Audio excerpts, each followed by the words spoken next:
আসসালামু আলাইকুম বন্ধুরা, তোমরা সবাই কেমন আছো? আশা করি অনেক ভালো আছো। তো আজকে আমি বানাবো বোম্বে করাচি হালুয়া। তো সেই জন্য এখানে নিয়ে নিচ্ছি কর্নফ্লাওয়ার নিয়ে নিয়েছি, তো 1 বাটি মতন। তো এখানে ঢেলে নিচ্ছি, এই যে একটা জায়গায় ঢেলে নিয়েছি। তো 1 বাটি কর্নফ্লাওয়ারের মধ্যে কিন্তু ওখানে 2 বাটি জল দিতে হবে। তো এটা 2 বাটি ভালো করে জল দিয়ে ভালো করে গুলে নিচ্ছে। এভাবে করে 2 বাটি জল দিয়ে পুরো গুলে নিতে হবে পুরোটাই। তো এইভাবে করে এটা একটা রেডি হয়ে গেল। এটা এবারে সাইডে রেখে দেবো। তো তারপর গ্যাসেতে কড়াই বসিয়ে দিয়েছি। তো দিয়ে দিচ্ছি যেই বাটির মাপে নিয়েছিলাম কর্নফ্লাওয়ার, সেই বাটির মাপে 2 বাটি চিনি নিয়ে নিয়েছি।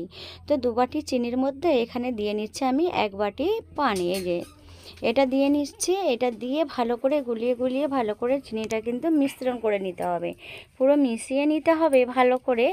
এইভাবে করে কিন্তু নাড়াচাড়া করে নিতে হবে। আর একদম গ্যাসের ফ্লেমটা থাকবে কিন্তু বন্ধুরা একদম লো ফ্লেমে থাকবে, বেশি হাই করা যাবে না। তো এই যে দেখে নাও বন্ধুরা, এইভাবে কিন্তু ফুটে উঠেছে। তো এরপর যেটা করতে হবে, এরপর একটু লেবু রস চিপে দিয়ে নিতে হবে, যাতে এটা জমাট বেঁধে না যায়। তো সেই জন্য একটু লেবু রস চিপে দিয়ে নিচ্ছি, যাতে শিরাটা জমাট না বাঁধে, সেই জন্য। তো এখানে দিয়ে নিয়েছি। তো তারপর এবারে এটা ভালো করে নাড়িয়ে নিচ্ছি। তো এরকম একটু ফুটে আসার পর তারপর এবারে দিয়ে নিতে হবে যেটা আমি কর্নফ্লাওয়ার যেটা গুলে রেখেছিলাম, তো সেটাই আমি দিয়ে নেব। তো দেখে নাও বন্ধুরা, এরকম পজিশনে কিন্তু দিয়ে নিতে হবে। তো তারপর আমি এটা ভালো করে একটু গুলিয়ে নিচ্ছি, কেন নিচেতে একটু বসে গেছিলো। তো সেই জন্য ভালো করে একটু নাড়িয়ে গুলিয়ে নিলাম। নিয়ে তারপর আমি কিন্তু মিশ্রণটা এর মধ্যে কিন্তু মাখিয়ে দেবো, নাড়া বন্ধ করা যাবে না। তো নেড়ে যেতেই হবে, এইভাবে করে কিন্তু নাড়িয়ে যেতেই হবে। তো নাড়া বন্ধ করা যাবে না। দেখে নাও বন্ধুরা, কিন্তু এবারে জমাট বাঁধতে শুরু করে দিয়েছে। তো এবারে কিন্তু এর নাড়া একদম মোটেও বন্ধ করা যাবে না। তো এভাবেই নাড়া করে যেতে হবে, দেখে নাও।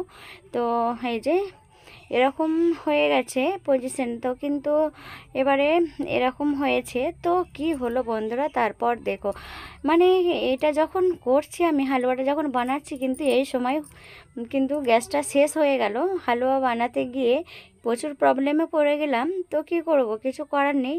তো তারপর আমি এর মধ্যে অল্প করে একটু করে ঘি মাখিয়ে নিচ্ছি।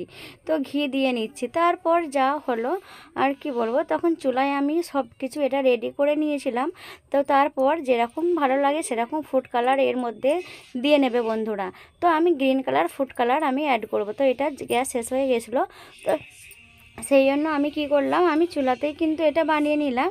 তো দেখে না বন্ধুরা, তো আমি তার মধ্যে চারমগজ একটু ছড়িয়ে দিয়েছিলাম, এটা সৌন্দর্যের জন্য। তারপর আমি এখানে একটু কাঠবাদাম ভালো করে ছোট করে কুচি করে নিয়েছিলাম, আর ওপর দিয়ে একটু চারমগজও কুচিয়ে দিয়ে দিলাম।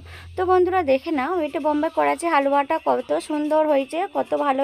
তো এইখানে ভালো করে সুন্দর করে আমি একটু পিস করে ভালো করে কেটে নিচ্ছি। তো বন্ধুরা এইভাবে করে বানাবে, কিন্তু আধা ঘন্টা পর আমি ঠান্ডা হয়ে যাওয়ার পর আমি এটা পিস করে কেটে নিচ্ছি। তো কেমন হয়েছে বন্ধুরা অবশ্যই কিন্তু কমেন্ট করে জানিও।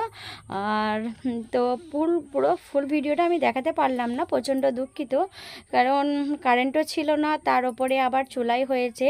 তো অন্ধকারের জন্য আমি ভিডিওটা বানাতে পারলাম না। তো সরি বন্ধুরা, তোমরা একটু অ্যাডজাস্ট করে নিও। আর আমি এইভাবে করে কিন্তু কেটে নিচ্ছি। কেমন হয়েছে, কতটা সুন্দর হয়েছে বন্ধুরা, দেখে তো অবশ্যই বুঝতে পারছো। তো খুব সুন্দর হয়েছে, তাই না বন্ধুরা? তো তোমরা একটু কিন্তু নিজেরাও বাড়িতে বানিয়ে খাবে বন্ধুরা, দেখে নিও যে কতটা সুন্দর হয়। তো দেখে নাও, এরকম সুন্দর হয়েছে আমার হালুয়াটা।